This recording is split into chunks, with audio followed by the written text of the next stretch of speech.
Of the perimeter of a rectangular garden whose length is 4 meter more than its width అండి, width is 36 అని ఇచ్చాడు. Find the dimensions of the garden అని అడిగాడండి. అంటే మనకి half of perimeter is rectangular garden అన్నాడు. అలాగే length ఏంటంటే breath కన్నా 4 meters ఎక్కువ అన్నాడు. కాబట్టి మొత్తం ఎంత అంటే 36 meters ఇచ్చాడండి. Find the dimensions of the garden అడిగాడు. అంటే మనం ఫస్ట్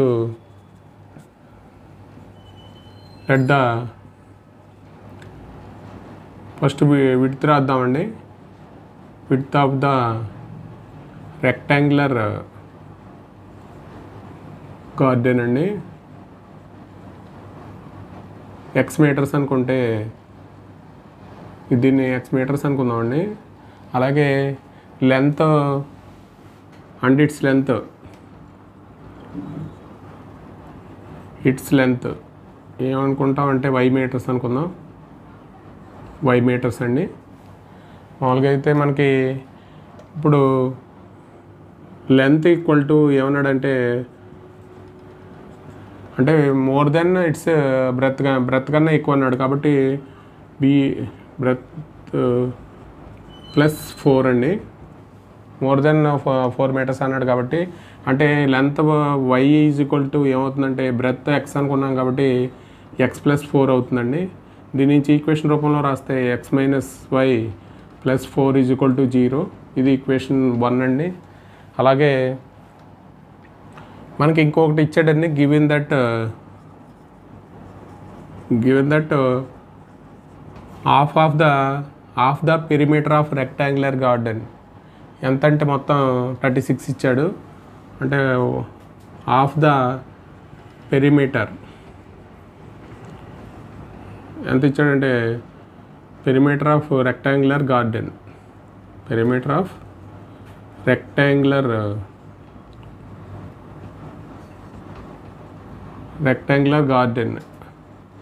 ఎంత ఇచ్చాడంటే మనకి 36 meters ఇచ్చాడండి. అంటే 1/2 పెరిమీటర్ అంటే మనకి రెక్టాంగులర్ కాబట్టి 2 into L+B అండి ఫార్ములా ఈజ్ ఈక్వల్ టు 36. దాని నుంచి మనకి 2 క్యాన్సిల్ అయిపోతుందండి. మనకి లెంత్ అంటే మనం వై అనుకున్నాం, బ్రెత్ అంటే ఎక్స్ అనుకున్నాం కాబట్టి అంటే Y plus X is equal to ఏమవుతుందంటే 36 అవుతుందండి. ఇది ఈక్వేషన్ 2. అంటే మనకి మామూలుగా అయితే మన గ్రాఫ్ ద్వారా చూద్దామండి. ఇప్పుడు ఈక్వేషన్ 1 నుంచి మనకి వై ఈజ్ ఈక్వల్ టు ఏమవుతుందంటే ఎక్స్ ప్లస్ 4 అండి. అంటే మనకి ఒక 2 వాల్యూస్ తీసుకుని వాల్యూస్ రాద్దాం టేబుల్లో. అంటే X Y is equal to X plus 4 ఇక్కడ ఎక్స్ కామా వై అండి. అంటే ఇక్కడ 0 తీసుకుంటే వై ఈజ్ ఈక్వల్ టు 4 అవుతుంది. ఇక్కడ 0,4 వస్తుంది. అలాగే 1 తీసుకుంటే ఇక్కడ 1 + 4 5 అవుతుంది. అంటే ఇక్కడ 1,5 అవుతుంది. 2 వాల్యూస్ తీసుకుందాం. అలాగే ఇంకొక మన సెకండ్ ఈక్వేషన్లో కూడా వై ఈజ్ ఈక్వల్ టు ఏమవుతుందంటే ఈక్వేషన్ 2 నుంచి Y is equal to 36 - x అండి. దీనికి కూడా 2 వాల్యూస్ తీసుకుందాం. అంటే ఇక్కడ X Y is equal to 36 - x ఇక్కడ ఎక్స్ కామా వై. అంటే ఇక్కడ మనం మోర్ దెన్ వాల్యూ తీసుకోవాలి. అంటే ఇక్కడ ఎక్స్ ఈజ్ ఈక్వల్ టు 16 తీసుకుంటే వై ఈజ్ ఈక్వల్ టు 20 అవుతుందండి. ఇక్కడ ఎక్స్ ఈజ్ ఈక్వల్ టు 20 తీసుకుంటే వై ఈజ్ ఈక్వల్ టు 16 అవుతుంది. అంటే ఇక్కడ 16,20 ఇక్కడ 20,16 అండి. ఇప్పుడు మనం గ్రాఫ్ రూపంలో రాద్దాం. అంటే X axis Y axis graph రూపంలో రాద్దాం.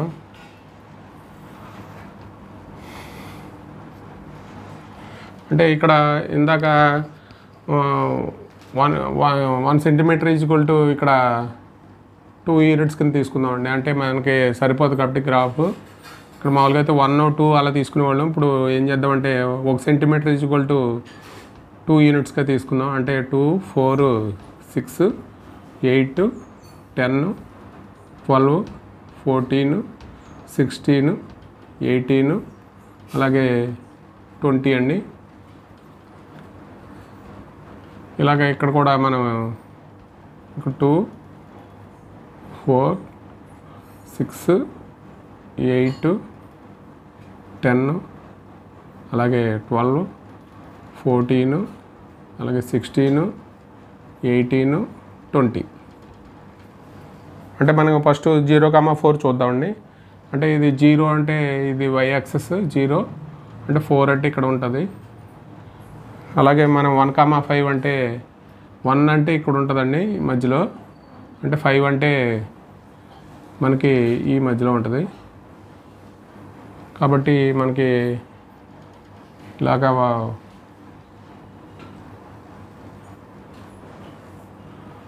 ఇది x మైనస్ వై ఒక equation x minus why plus 4 = 0 line అండి. అలాగే మనం ఇంకొక లైన్ చూద్దాం. అంటే 16,20 అండి. 16, 20 అంటే మనకి ఇది 16, 20 అంటే ఇక్కడ ఉంటుంది. అలాగే ఇంకొకటి 20,16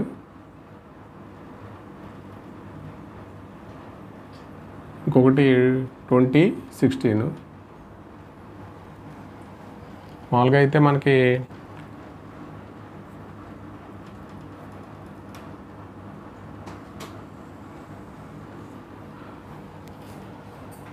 ఇక్కడ లైన్ గీస్తే మనకి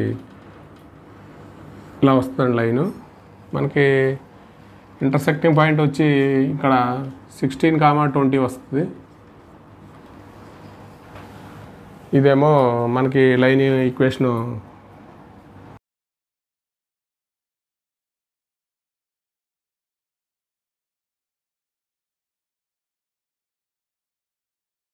(16,20) అంటే మనకి two lines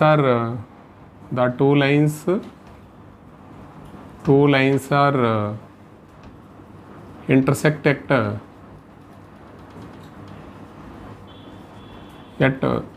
ఎక్కడ ఇంటర్సెక్ట్ అయినంటే 16,20 అండి. అంటే మనకి x = 16, y = 20 అండి. ఇక్కడ మనకి ఇక్కడ రెక్టాంగులర్ గార్డెన్ యొక్క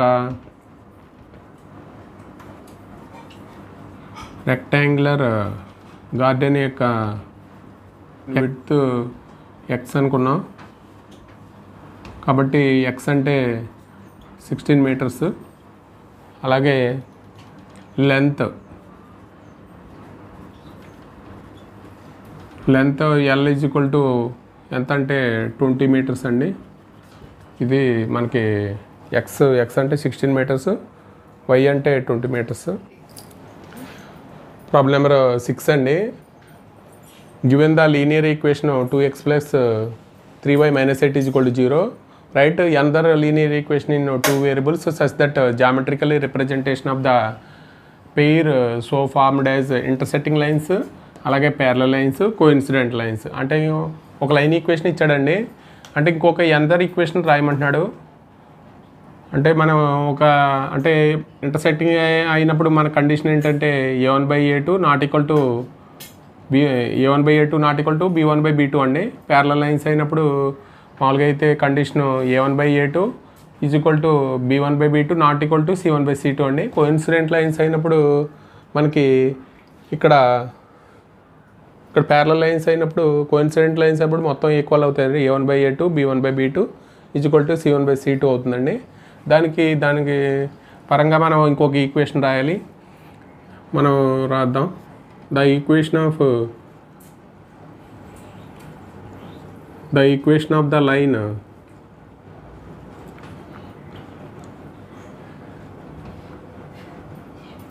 intersecting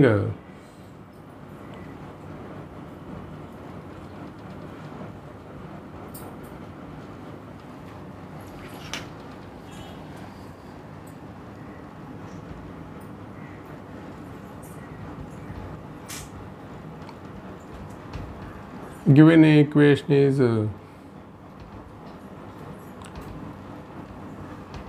ఇంటర్సెక్ట్ అయినప్పుడు మనకి కండిషన్ ఏం రావాలంటే మామూలుగా అయితే a1/a2 not equal to b1/b2 రావాలండి. కాబట్టి మనకి ఇక్కడ ఒక ఈక్వేషన్ రాయాలి. అంటే ఈక్వేషన్ ఏంటంటే 3x - 4y - 17 = 0 రాస్తే మనకి ఇక్కడ ఈక్వేషన్ ఈక్వల్ అవుతుందో లేదో ఒకసారి చూద్దాం. అంటే ఇక్కడ a1 = 2, ఇక్కడ b1 = 3, అంటే c1 = -8 అండి. ఇక్కడ a2 3 తీసుకుంటే ఇక్కడ మనకి b2 -4 అండి. ఇక్కడ ఇంటర్సెక్టింగ్ అంటే మనకి ఏం కండిషన్ ఏంటంటే a1/a2 ఏంటంటే 2/3, ఇక్కడ b1/b2 అంటే 3/-4 అండి. కాబట్టి ఇది నాట్ ఈక్వల్ టు, కాబట్టి a1/a2 నాట్ ఈక్వల్ టు ఏమవుతుందంటే b1/b2 అవుతుంది. ఇది కండిషను, మనకి రిక్వైర్డ్ ఈక్వేషన్ అది. అలాగే ఇంకొక ప్యారలల్ లైన్స్ అయినప్పుడు చూద్దాం. The equation of the line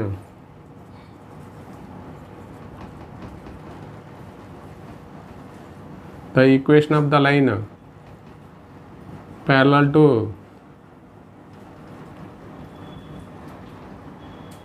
representing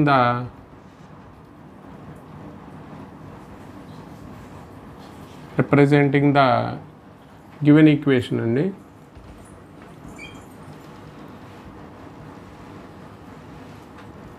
అంటే మనకి అంటే ప్యారలల్ అయినప్పుడు ఏమవుతుందంటే కండిషను ఇక్కడ a1/a2 = b1/b2 not equal to c1/c2 రావాలండి.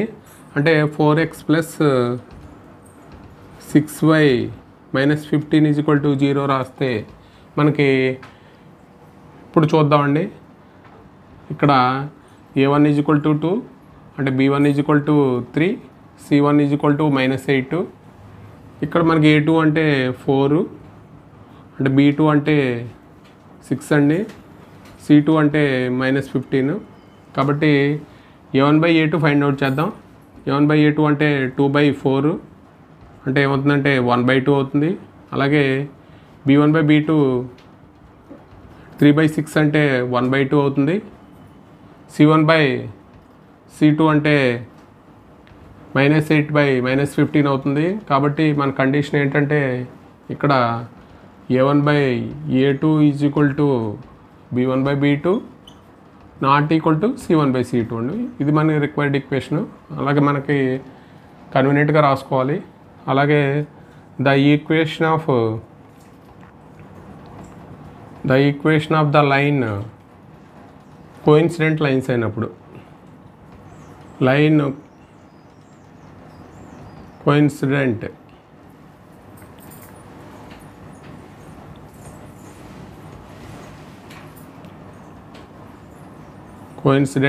representing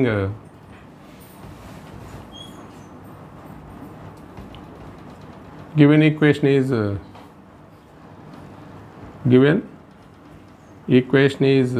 ఏం రాద్దాం అంటే 4x + 6y, అంటే మనకి కోఇన్సిడెంట్ లైన్స్ అంటే c1/c2 ఈక్వల్ అవ్వాలండి. కాబట్టి ఇక్కడ -16 = 0 రాస్తే ఇక్కడ a1 = 2, b1 = 3, c1 = -8 అండి. అలాగే ఇక్కడ మనకి a2 = 4, b2 = 6, c2 = -16. కాబట్టి a1/a2 ఎంత అవుతుందంటే 2/4 అండి, 1/2 వస్తుంది. అలాగే b1/b2 ఫైండ్ అవుట్ చేస్తే మనకి 3/6 అండి, అంటే 1/2 వస్తుంది. అలాగే c1/c2 అంటే -8/-16 అండి. కాబట్టి ఇక్కడ కూడా 1/2 వస్తుంది. కండిషన్ ఏంటంటే మనకి a1/a2 = b1/b2 = c1/c2 అండి. అంటే మనకి రిక్వైర్డ్ ఈక్వేషన్ ఇది రాయాలి. Draw the graphs of the equation. రెండు ఈక్వేషన్స్ ఇచ్చాడు. x - y + 1 = 0, 3x + 2y - 12y = 0, determine the coordinates of the vertices of the triangle formed by these lines and the x-axis shade the triangular region అన్నాడు. అంటే మనకి 2 lines ఇచ్చాడండి. ఆ lines అంటే lines గ్రాఫ్లో గీసిన తర్వాత మళ్ళీ ప్లస్ ఎక్స్ యాక్సెస్ తోటి ఒక ట్రయాంగిల్ ఫామ్ అవుతా అన్నాడు. వెటిసెస్ ఫైండ్ అవుట్ చేయమంటున్నాడు, వెటిసెస్. అలాగే షేడ్ ద ట్రయాంగులర్ రీజన్ అన్నాడు. కాబట్టి మనకి given equation given pair of equations ఏమి ఇచ్చాడంటే మనకి x minus why plus 1 is equal to 0 ఇది ఈక్వేషన్ 1 అండి. అలాగే 3x plus 2y minus 12 is equal to 0 ఇది ఈక్వేషన్ 2. అంటే ఇక్కడ మనకి y ఈజ్ ఈక్వల్ టు ఏమవుతుందంటే ఈక్వేషన్ 1 నుంచి ఇక్కడ y is equal to x plus 1 అండి. అంటే మనం 2 వాల్యూస్ తీసుకుని గ్రాఫ్లో రాద్దాం. అంటే ఇక్కడ x y is equal to x plus 1, ఇక్కడ x కామా y రాస్తాం. ఇక్కడ మనం 1 తీసుకుంటే y వాల్యూ ఏమవుతుందంటే 1 ప్లస్ 1 2 అవుతుందండి. ఇక్కడ 1, 2. అలాగే ఇక్కడ 2 తీసుకుంటే ఇక్కడ ఏమవుతుందంటే 2 ప్లస్ 1 అండి 3 అవుతుంది. అంటే 2, 3 ఇది మనకి టేబుల్. అలాగే మనం 2 ఈక్వేషన్ తీసుకుందామండి. ఈక్వేషన్ 2 నుంచి మనం టేబుల్ రాద్దాం. 2y ఈజ్ ఈక్వల్ టు అంటే 12 మైనస్ 3x అండి. అంటే y ఈజ్ ఈక్వల్ టు ఏమవుతుందంటే 12 మైనస్ 3x బై 2 అండి. దాని నుంచి టేబుల్ రాద్దాం.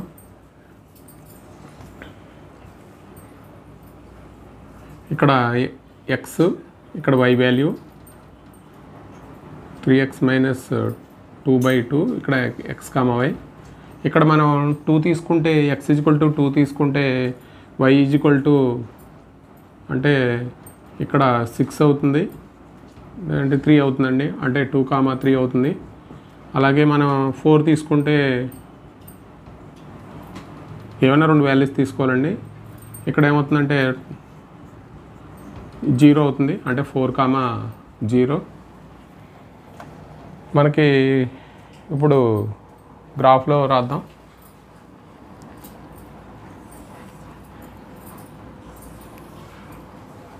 అంటే మనకి ఇది 1, 2 అండి. ఇది 1. ఇక్కడ 1 centimetre is equal to 1 unit అనుకుంటే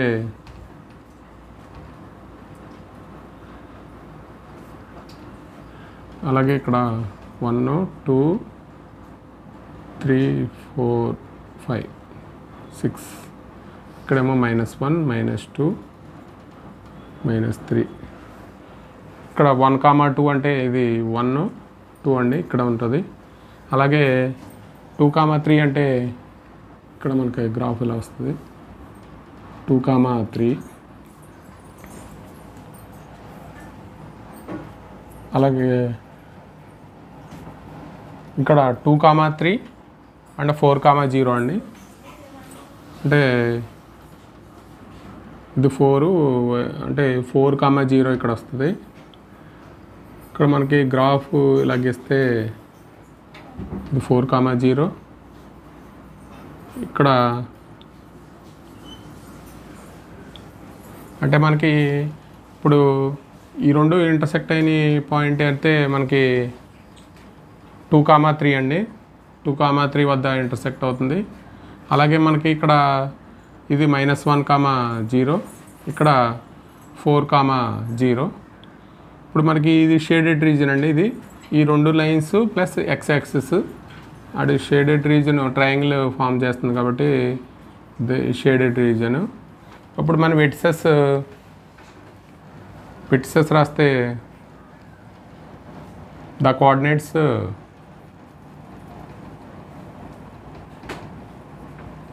coordinates of the vertices of the triangle